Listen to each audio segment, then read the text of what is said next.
Want to create a digital signature in Adobe Acrobat Pro DC? In this tutorial, I'll show you how to create and save a reusable signature quickly and easily. First, open Adobe Acrobat Pro DC on your computer. Go to eSign and select Add Signature. Choose one of the available options: Type, Draw, or Image.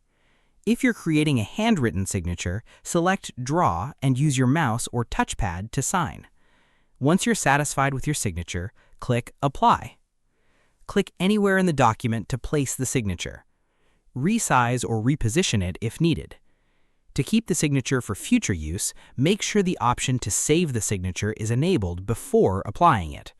Finally, save the document to preserve your changes. And that's it. You've successfully created a digital signature in Adobe Acrobat Pro DC and can reuse it whenever you need to sign PDF documents.